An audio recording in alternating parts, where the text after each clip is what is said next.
il t'arrive souvent que l'enfant t'appelle seulement, tu te fâches. C'est-à-dire que l'enfant a appelé, tu ne sais pas pourquoi l'enfant t'a appelé, mais directement tu commences à dire quoi? Il y a quoi? Hein? Pourquoi tu m'appelles? Hein? Va jouer. Hein? L'enfant, si je ne peux pas avoir un temps pour moi. Et maintenant, le truc c'est que tu te demandes, est-ce que je suis aussi une mauvaise mère? Parce que ce qui se passe, c'est qu'après, tu regrettes. Quand tu finis de reprendre comme ça, tu regrettes. Est-ce que tu es une mauvaise mère? Non, tu ne l'es pas. Il y a des mamans ici qui n'aiment pas leurs enfants, qui détestent, c'est-à-dire elles ressentent de la haine, c'est-à-dire qu'elles restent avec l'enfant, mais quand l'enfant dort subitement, elles se rendent compte qu'elle aime l'enfant. Parce que l'enfant épuise la maman. Pourquoi tu es dans cet état? Tu n'as pas de patience, tu ne peux pas écouter l'enfant parce que tu es fatigué. Tu es fatigué, tu es épuisé. Là, il s'agit d'un enfant. Qu'en est-il de 2, 3 enfants? Qu'en est-il de 2, 3 enfants de bas âge, précisons, c'est-à-dire avec les cas de 1 an, 2 ans, même pas 3 ans. Tu es épuisé. Tu comprends donc pourquoi dans une de mes vidéos, je te disais que dans l'écart au moins de 3 ans entre les enfants. Ne me dis pas que tu as accouché tard. Parce que la ménopause, c'est jusqu'à 55 ans. Et une fois que tu as fait un enfant, tu en feras un autre. Je m'inquiéterais si ton premier accouchement est à 40 ans, 45 ans. Mais tant que c'est à 30 ans, ça veut dire que tu peux le faire espace de 3 ans. En 10 ans, tu fais 3 enfants ou 3 enfants et tu es enceinte d'un autre. Et que ça se comprend. Ça te donne l'opportunité à toi de bien prendre soin de tes enfants. Ça, c'est d'un. Mais le truc avec cette histoire de prendre bien soin de l'enfant, c'est relatif. Parce qu'il y a des femmes ici qui me disent, oh non, j'ai eu l'espace d'un an, mais mes enfants, je me prends bien soin de. La question, c'est est-ce que tu es sûr que tu prends bien soin de tes enfants?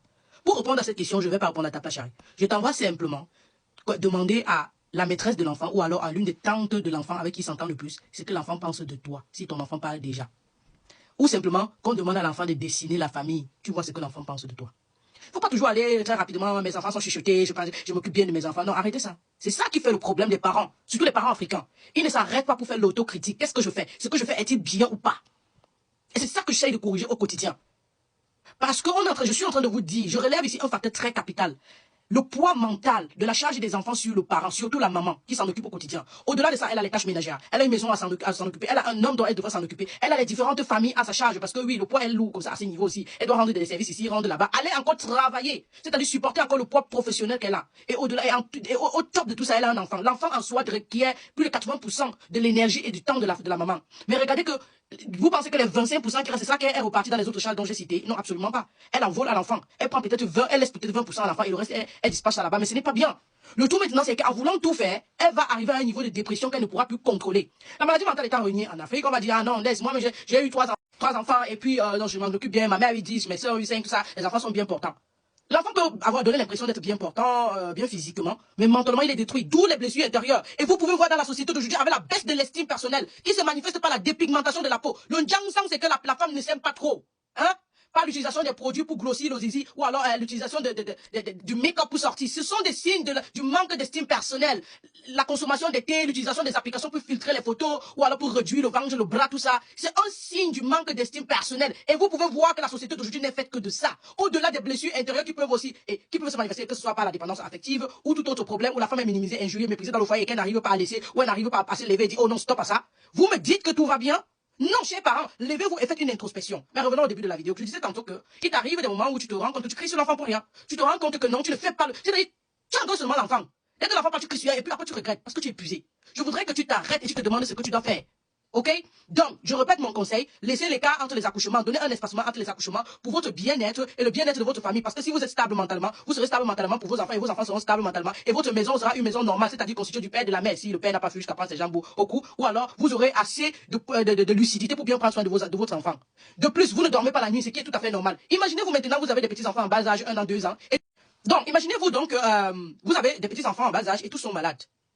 Vous croyez que psychologiquement, ça donne quoi? Ça peut te rendre malade. Je veux dire, tu peux abandonner. Il y a des femmes ici qui me regardent, qui savent que demain, qu'il y a des jours où elles veulent abandonner. Donc, arrivons aux solutions.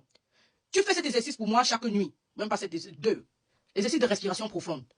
Tu t'assois sur tes jambes, tu croises tes jambes vers l'intérieur. Tu fais des respirations profondes. Tu aspires l'air profondément, tu rejettes. Ça va te sembler banal, mais fais ça. Tu te couches sur ton lit ou sur une surface plate. Tu t'imagines sur une montagne. Tu te jettes des fleurs à toi. Tu es une brave maman. Tu peux faire mieux. Et tu respires profondément, tu lâches, tu respires, tu lâches, tu te jettes des fleurs, tu te dis tu es une brave maman, tu te répètes ça tout le temps.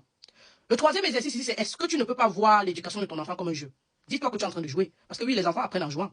Donc, quand tu te demandes, ne prends pas trop au sérieux, il faut que mon enfant soit très poli, tout ça, oui. L'objectif derrière tout ce que tu fais, c'est que ton enfant soit très poli, très bien éduqué, qu'on l'apprécie, mais fais ça comme un jeu. Il est en train de faire un truc, oh non bébé, on ne fait pas ça, hein. Tu viens, tu le soulèves, mais pas que tout le temps tu es strict. Et une autre chose, c'est que dans ce que je suis en train de dire, ce sera difficile d'appliquer.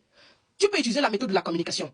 Avant de faire quelque chose, tu expliques à l'enfant. Quand l'enfant t'appelle, tu dis, ok, tu te fais d'abord un coup de respiration profonde. Ok, bébé, hein, dis-moi. Dès qu'il parle et que ça va t'énerver, tu dis non, écoute, je vais t'expliquer. Tu lui expliques. Souvent, quand je veux faire des vidéos ici, je dis aux enfants d'entrer pendant le bureau. Je dis, je suis en train de faire les vidéos là, je vais poster. Et ils n'entrent pas. Ils sont arrivés au niveau où la grande soeur dit au petit frère, le petit frère arrive au niveau où il dit à la petite soeur, quand vous arrivez au niveau où vous expliquez à l'enfant des choses, la vie devient plus simple. Je dis souvent que quand vous partez, l'enfant dort et il se réveille à la réunion ou au marché, il est nerveux parce qu'il ne savait pas qu'il partait là-bas. Dites-lui, aussi bébé qu'il soit, il écoute. Et vous allez constater que si vous commencez à communiquer de cette façon à votre enfant, l'éducation sera un peu plus facile. Pas complètement facile, mais ce sera différent. C'est-à-dire, avant de faire un truc, il faut dire. Ce n'est pas quand tu vas dire la première fois, il va comprendre, non. Tu auras besoin peut-être de dire 1, 2, 3 fois, 4, 5 fois, je ne sais pas trop quoi, autant de fois que possible, mais continue de le faire. Et à un moment donné, plus l'enfant grandit, tu vas commencer à voir qu'il va commencer à te poser des questions excessivement. Pourquoi on fait ceci? Pourquoi on est parlé là-bas? Pourquoi tu n'as pas fait ceci? Tu lui donnes une explication. Alors, écoute, bébé, maman, j'ai fini. Je dis souvent à mes enfants, oui, on a joué à ceci, on a fait ceci, on est sorti, on a fait ceci, tu as mangé tout ça, tout ça. Il est temps pour maman de prendre un petit repos, de se reposer, de prendre soin d'elle, ok? Que ce soit même prendre soin de moi, peut-être que je suis allongé sur le canapé en train de lire, ou je suis en train de m'allonger en train de visionner ou en train de regarder mon téléphone. Mais les enfants doivent savoir que c'est un petit temps dont tu as besoin. Vous êtes en train de communiquer. C'est une famille, je veux dire quoi, c'est un jeu que vous êtes en train de faire. Le jeu consiste à quoi? Je te donne ceci, à un moment donné, j'ai besoin de mon temps, j'ai besoin de mon espace, tu respectes cela, tu peux jouer, tu t'occupes, autant qu'on se reprenne encore après. Mais il a besoin de le savoir, parce qu'il comprend. Qu'il parle ou pas, il comprend ce que je dis. Utilisez ces 3 méthodes, ces 4 méthodes-là, et voyez s'il n'y aura pas changement. Et dites la prière, Seigneur, je t'en prie, envoie ton esprit me guider mon enfant. Envoie ton esprit, envoie ton esprit, envoie ton esprit. Ça là, ça va pas faillir, je vous promets. L'autre là, ça va faillir jamais. Non, non, non. Ça là, on a santé 3.0, docteur, ça intéresse. Infirmière, hein, infirmière,